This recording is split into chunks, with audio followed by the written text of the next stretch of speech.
I've been married for 24 years. Yes. Thank you. I think I could just keep repeating that and you'll keep applauding, so that's good. I like it. But yes, been married for 24 years. And as a veteran married guy, I can tell you that the saying is true. You don't just marry the person, you marry the... family. Wow. God, whoever said that is good at being married. Or knows why they're not good at being married. Yeah. But it's true. You don't just marry the person, you marry the family. So if you get married, it's very important to understand how the other family operates. And it's especially important for me because my family is a very white, New York Jewish family. And my wife's family is from Mexico and the Middle East. So a little different. A little different. So for example, if I'm meeting my family out for lunch, and I'm 5 minutes late, everyone's freaking out. Like, we would call the cops. We thought you died. We know if we should wait to order for you, order without you, you know. They're having a collective heart attack. On the other hand, if I'm meeting my wife's family out for lunch, and I'm 5 minutes late, well, I'm early. Extremely early. And I make sure to bring a book. Because it could be a while. Lunch may never even happen. Yeah. Turns out time and schedules are just abstract concepts in my wife's family. So I've learned to adapt, yes. But I love my wife's family. I really do. They're a great family.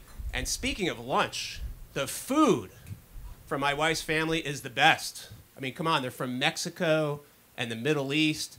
So the flavors and spices and food items that I've gotten to try and experience in the last 24 years being married to my wife's family have been wonderful and way better than anything I got to try with my white New York Jewish family. Like, way better. Because really, in my family growing up, we only had 3 flavors. Yeah, just 3. There was fatty, okay, salty, and needs salt. Yes. Yeah, and salt was very important. Yeah, my wife's family has a spice rack. We just had a spice. Salt. Yeah. Like if you were seasoning something in my house growing up, you could either add salt or complain that it's too salty. Those are the seasoning options at your disposal. Yeah. But really, there are food items that I've gotten to try and experience in the last 24 years with my wife's family that I never got to try in my house growing up. Like a jalapeno. I never saw a jalapeno growing up. I never heard the word jalapeno. And a habanero, forget it. You could murder my entire family with a habanero. Oh, easily, easily. There'd be like police tape around the murder scene. You know, some cop standing guard, you know. Some guy would walk up and be like, "Officer, what happened to this family?" You'd be like, "Oh, you wouldn't believe it.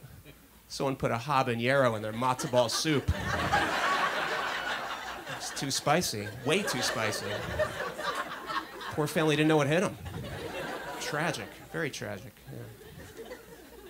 But really, there are things in my house today that I never had growing up, like chili powder. Yeah, the only time I saw chili powder as a kid was in a Tom and Jerry cartoon. And it made Tom explode. I remember sitting there as a kid, I'm like, spicy equals danger. Pass the salt, please. Yeah. That's dangerous, yeah.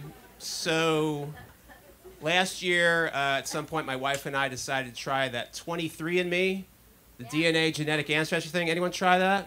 Yeah? Yeah, I remember we were really excited to try it. Like, as soon as the testing kits came in the mail, we opened them right away, and we read the instructions. And they were simple, right? It said, don't eat for 30 minutes, spit into a test tube, mail it in, right? So we're like, okay, we got this. So we didn't eat for 30 minutes, and then we each took a test tube and went off to a different bathroom. And I'm just starting to spit into my test tube when my wife comes running in and she said, "Oh, I messed up."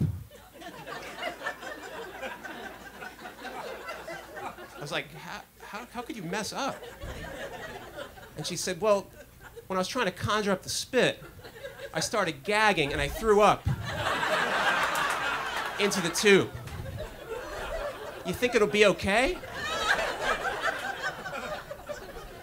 I was like, yeah, I'm sure it'll be fine. I mean, they didn't want us to eat for 30 minutes beforehand, but I'm sure sending them a tube full of vomit will not be a problem. No. So, my wife had actually called 23andMe tech support. I wouldn't think they got a lot of calls. I think she woke the guy up, yeah. And the guy heard the story and he's like, oh, we'll send you another tube. Yeah, that's for sure, yeah.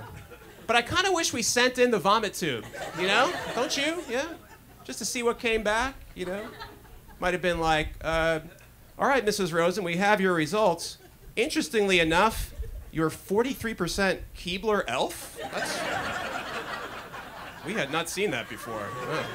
Oh, and one close relative, a Chef Boyardee. You guys might want to connect. First cousins, yeah. We're back in the office. And so after 2 years remote, we are back in the office. You guys, anyone returning to the office here? Yeah, a little bit. I'm glad to return to the office. I really am. Because in the office, in person, you can really see how your colleagues are doing. You know, get a feel for it. Like, I love first thing in the morning when people are like in the break room and they're feeling very refreshed, you know, they're rested. And I'll be like, hey, Bill, how you doing this morning?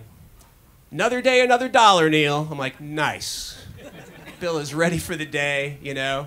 And I'll be like, hey, Mary, how about you? How are you this morning? Can't complain, Neal. Nice. Bill, Mary, they're ready for the day. They're feeling good. But then by the middle of the day, they start to get stressed out a little bit. They tire out. Things aren't going as well. You know, I'll see them like after lunch. And I'll be like, hey, Bill, how's your day been going? Same shit, different day, Neal. Okay. Hey, Mary, how about you? How's your day going? I'm just a cog in the machine, Neal. The man is keeping me down. Jeez, Mary, hang in there, you know. And then by the end of the day, they just had it, you know. Like, I'll be leaving the office for the day. I'd be like, hey, Bill, how'd your day go? It's a freaking nightmare, Neal. My life has no meaning. I'm like, oh. Hey, have you seen Mary around? Yeah, she quit. Got herself out of this hellhole. Okay. You still going to the softball game, Bill? Yeah, I'll see you there. Yeah, okay.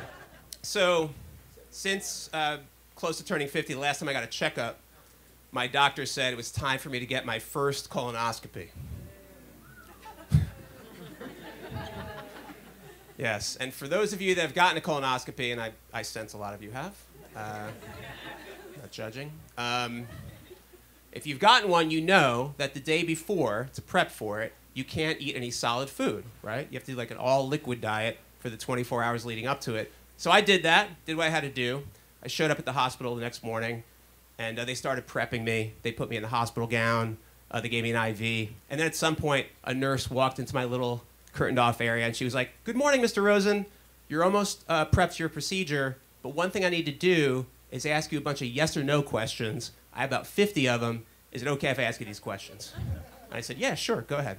She said, thanks, Mr. Rosen. Okay, question one, and this is really the most important question, have you eaten any solid food in the last 24 hours? And I said, nope, I haven't. She said, great. And then she asked me the rest of the questions, and she said, Mr. Rosen, you're all set for your procedure. We'll be in shortly to get you. I said, thank you. And then she walked out of my little curtained-off area, and I could hear her as she talked to the next patient in the next area.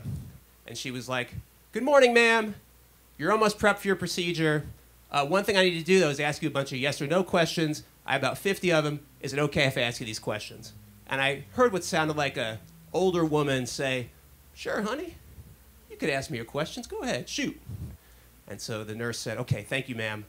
The first question, and this is really the most important question, have you eaten any solid food in the last 24 hours?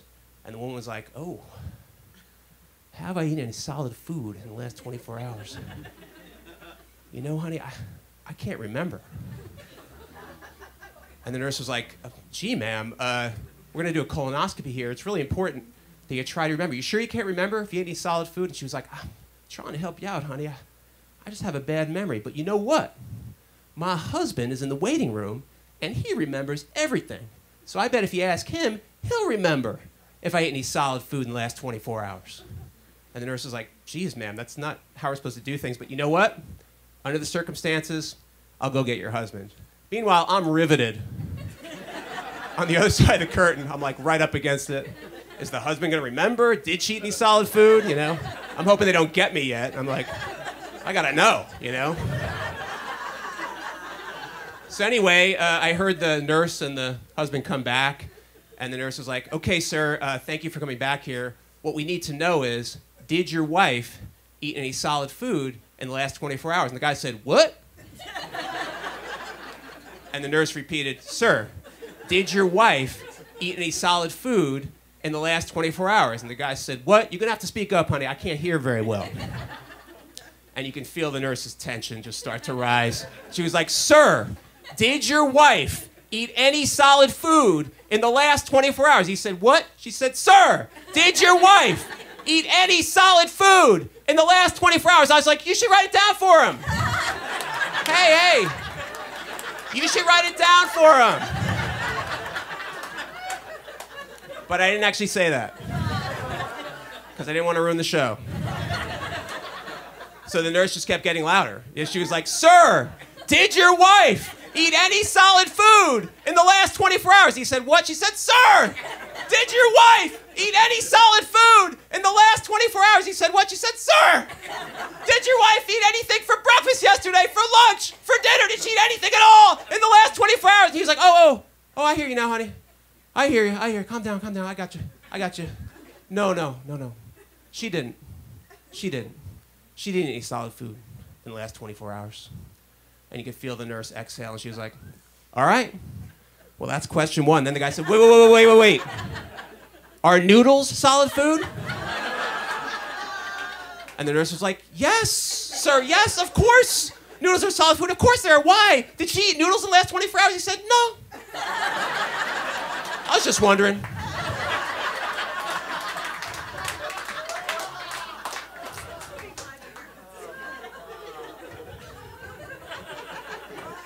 And then like a moment later, someone came into my curtain off area and said, Mr. Rosen, we're ready to take you. And now I'm like, oh, please, not now. They have like 49 more questions.